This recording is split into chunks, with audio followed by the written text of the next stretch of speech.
Good morning. Hope you all are doing very well. So today will be the last part of module 3. So there are the three more theories that we are going to discuss in this particular module, and then we'll be moving to module 4 that talks about uh, team leadership. So going ahead with today's session, today the first theory that we are going to discuss here is leader participation model. This is also called as normative theory. Now, if at all they ask you in the exams to explain normative theory, then this theory is what you need to write. So let's start with leader participation model. Now this model was designed by Victor Vroom and Philip Eaton. This theory is also known as Victor Vroom and Philip Eaton's leader participation model. Now this model talks about leadership behavior and participation of the leader in the decision making. Now what this theory says is the process of decision making is as important as the decision that has been taken. Now you must be remembering the 5 steps of decision making, like problem identification, alternative search, selection of the best alternative, then taking decision, and post decision behavior. So these are 5 decisions, or this is the decision making process. So what this theory says is this decision making process is as important as the decision that has been taken.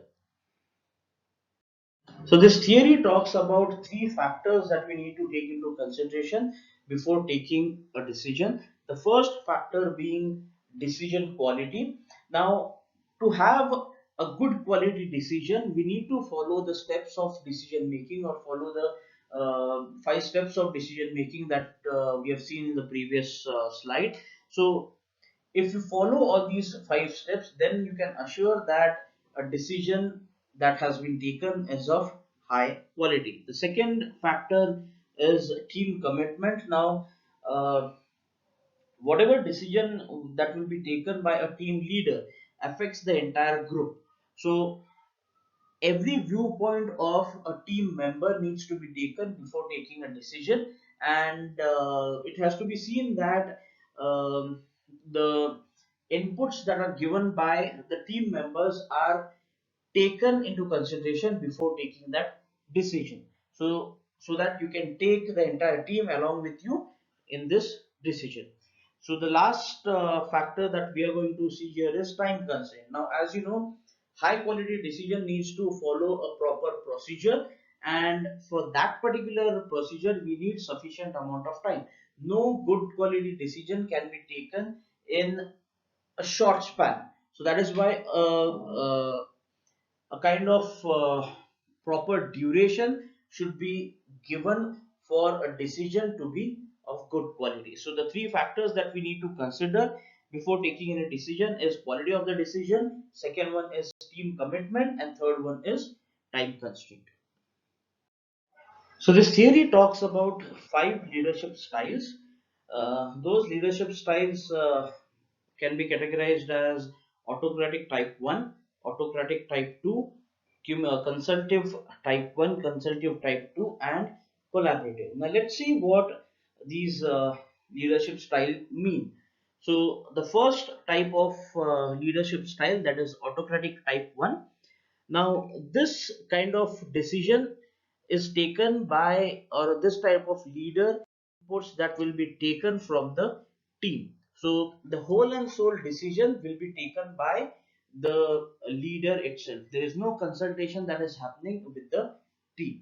So the second type of decision is autocratic type 2. Here the decision is taken by the leader itself, but the entire team is consulted before taking a decision. So this is the difference. In the first type of autocratic decision, there is no consultation that has been taken from the team members. In the second one, there is a consultation taken from a team members, and then the final decision is made. Remember, in these 2 types of decision or leadership style, the leader itself takes a decision here. Now, the third type of leadership style is consultative leadership style, and in that it is type 1 consultative leadership style. Now, what happens here is every team member is informed about the situation, and every team member is asked for an opinion individually. That means every team member, the leader goes to every team member, talks to him, talks to the team members, understands what they think about it, and then takes a final decision. The decision still remains with the leader itself. After consulting each and every team member, taking all the viewpoints, the decision is made by the leader itself.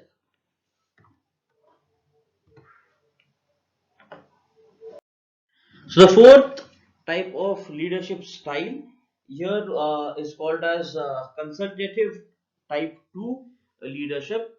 In this, the entire group is taken into consideration. That means a sort of good discussion happens on a problem and the possible solutions, and uh, this particular decision or all the alternatives are found out by a group a decision sort of situation, and then the final decision is taken by the leader itself. So basically there is a kind of group discussion that happens, and then the outcome of that group discussion may be the solution for that problem. So here also the final decision is taken by the leader itself. The next type of leadership style is collaborative. That means the leader here just acts like a facilitator in the sense he just provokes the team members to give their inputs on this particular problem, and the team members are told to take their own decision to the extent that is to the boundaries that are set by the team leader. So in collaborative leadership style, the decision remains with the team itself, the team members. The decision remains with the team members. If all the team members agree to that decision, then the decision is taken. So these are five types of decision leadership styles that are mentioned in this particular theory. Now you need to take points here that are mentioned. Now, this particular thing that you see G2 and C2, these are a kind of codes that are given for every leadership style. What are these codes? We'll see in the next slide. So this theory has developed, or the researchers have developed a framework, and in that framework we have seven questions, and the answers to these seven questions can either be yes or no. Now it is a kind of flowchart that is was created by the researchers. Now what is that flowchart and how it is connected to the leadership style, we'll see in the next slide. Now, as questions that this theory talks about, these are the seven questions. Kindly go through it. So the first question talks about the quality of decision, whether it's important. The second question talks about team commitment, is important to team commitment to the decision important. That means whether the team should be referred to before taking a decision. Then the third question is, do you have enough information? That means, does the leader have enough information to make his own decision?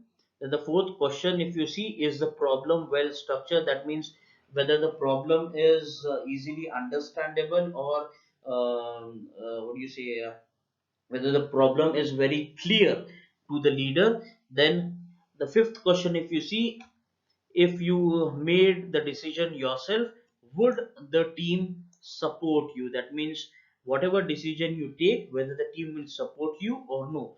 So the sixth question is, does the team share organizational goals? That means whether the team with whom you are working share a similar kind of goal. And lastly, is the conflict amongst the team over the decision likely? That means if at all you take a decision, is there going to be a conflict among the team members or no? So these are few questions or seven questions that are being mentioned in this particular theory. Every question has two answers, either yes or either no. So that is how it is happening. Y says yes and yes, n says no. Now when you see this codes here, these codes A2, G2, C2, again A2 here and C2 here. So these codes are the codes of the leadership style that we have already studied in the previous slides. So based on these codes, or based on whatever answers you get at every level, a leadership style has been fixed. So these are the leadership styles that we need to implement, or a leader needs to implement after asking all these seven questions.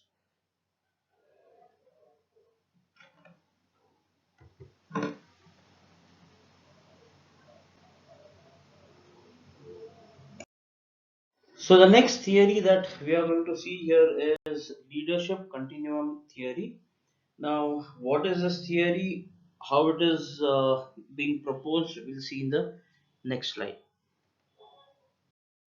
So this theory, researchers Tenenbaum and Schmidt, what this theory talks about is, just consider this as a number line. Now this number line starts with A and ends with D. So A here is autocratic and D here is democratic. Autocratic leaders are those leaders which take the entire decision. There is no consultation that happens among the followers. And democratic is the decisions are taken in a collaborative way or collective way. That means the viewpoints of every follower is taken and then the decision is made. So what this theory says is, the leadership style lies on this particular continuum line, which starts from autocratic leadership and ends to democratic leadership.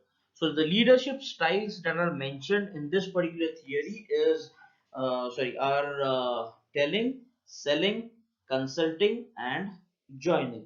Now, what is telling? Telling is basically the leader tells what decision has been taken and the followers need to follow it. Now, what do you mean by selling? Selling is a decision is taken by a leader, and uh, the leader sells that particular decision. That means tries to convince the followers to follow or to accept that particular decision. Then the next one is consulting. That means each and every follower is consulted before taking a decision. Once every follower put forth their viewpoints, a decision is made based on those viewpoints. And last one is joining. That means it's basically delegating the entire work. So what happens here is a collaborative decision is taken. That means a democratic decision is taken. That means the problem is shared with a particular group of followers or every follower, and followers and the leader sit together and solve that particular problem.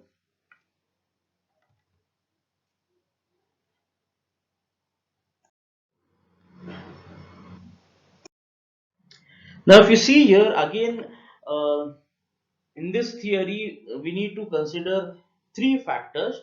First one is sorry the leader's personality and the behavioral preferred style. That means how is the leader's personality and what kind of behavior he prefers uh, when he is with the what do you say, the followers. The second one is subordinate preferred style. That means what kind of leadership style do the subordinates like, whether they like being strict or whether they like being lenient, whether they like a leader who is purely autocratic, whether they like a leader who is purely democratic. So what kind of subordinates, what kind of style do the subordinates like? Sorry. And the next factor that we have to consider here is, or the theory talks about, is the situation. What kind of situation or what kind of environment you are in, or the decision that is to be made, what in what kind of environment it is, the size of the environment, the structure of the environment, then say goals, technologies, and various other situational aspects that needs to be taken care of, and then a leadership style should be selected here.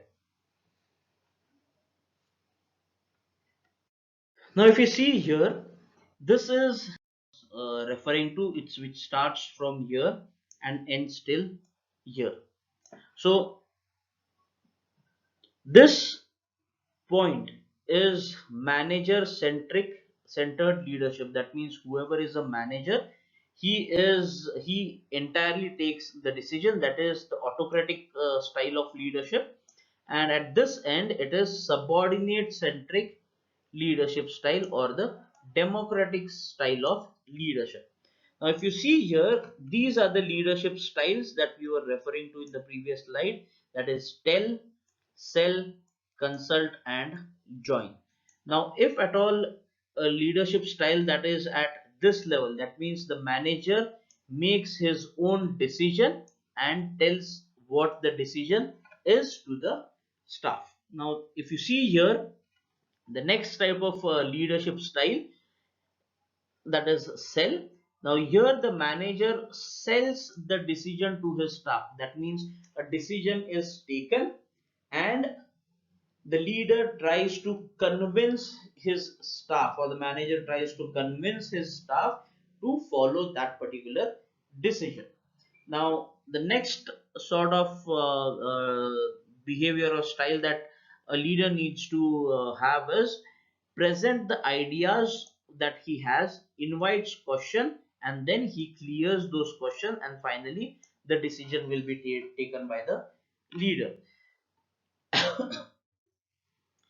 So, in the next uh, set of decision style, what the leader does it, he presents the tentative decisions. That means he has few alternatives in his mind. He presents those alternatives to his subordinates and asks them to suggest, or as per the discussion, he changes whatever the tentative decision, or molds whatever tentative decision he had taken, he had suggested. So next, if you see, the manager presents the problem, or the leader presents the problem, gets suggestion from the subordinates, and then makes his final decision. Now if you see, in all these three leadership styles, we can see that the leader is consulting his followers, and then taking up and takes a final decision. Next side of leadership style is the manager asks the group to make a decision within a limit that the leader sets. That means, say for example, a decision of organizing an event is to be taken by the subordinates. The budget of the event will be decided by the leader, and within that particular budget, the entire subordinate or the followers need to create that particular image. Create that particular event. Now, the next set of leadership style is the manager allows to develop options, decide on actions defined by the whatever actions are to be defined for that particular decision are defined by the managers, but everything that the alternatives that we need to select from the best possible decision is taken from the alternatives developed by the followers or the subordinates. That means the various alternatives for a decision are asked from the followers or the subordinates, and then one final decision is selected, and that particular decision is taken by the leader here. So when you see this, it is a joint effort of uh, the subordinates as well as the leaders, basically the followers and the leaders. So the next model that we are going to see here is leadership substitute model. Now, what is this model all about? Let's see in the next slide. Now, this theory talks about those things which can be a substitute to the leader. That means if an organization does not want to allocate a manager, then when can this situation arise? In under what circumstances this situation can arise? Now, this theory talks about one thing that is called as neutralizer. Neutralizer is anything or all those characteristics that can be replaced or substitute with a leader. Now, what are those characteristics or what are those neutralizers? The neutralizers can be the followers. That means the followers can be their own leader. There is no leader required for these followers. Everyone in themselves are the leaders. Or the task, the characteristics of the task are those things like if uh, the things are very clear to the subordinates or the followers and they do not require any guidance from the leader. If that is the situation, then it can be a substitute to a leader. And the characteristics of the organization, whether the organization is formal, whether the organization is flexible, whether the organization has a cohesive kind of work environment. That means everyone is taken into consideration before taking any decisions. If these are the cases, then there is no requirement of a leader, a separate leader. These situations or these followers or the task or the organization itself can be a leader. Now, this theory talks about a situation wherein there is no presence of leaders. Now, let's see take into consideration the three factors that we have seen in the previous slide. If an employee or a follower is capable enough of handling himself or herself, uh, if the followers are capable enough to handle any situations or the tasks that have been put forth. Or let's say for example, if the task is routine, that means every day we perform the same kind of things on the day to day basis, so these things may not require a leader to be present every time.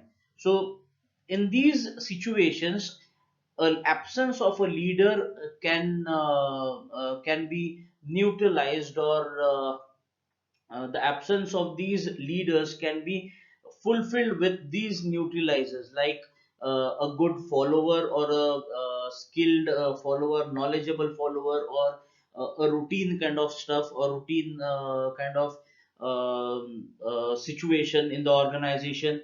Or an organization is so good enough that there is no necessity of a leader to what do you say there is no necessity of a leader to continuously monitor each and every follower. So these are few factors that an organization takes into consideration and substitute these factors in the place of a leader.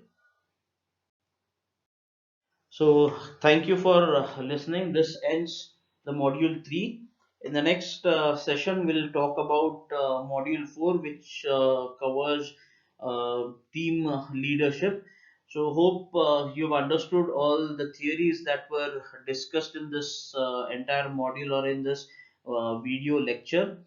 Uh, if you have any doubts relating to any theories that we have seen in the module 3, you can always post it on Google Classroom. I'll be responding to your comments on every post or any post that has been put up on the Google Classroom. So once again, go through all the models or all the videos that have been uploaded, and also the notes that have been given to you on the Google Classroom.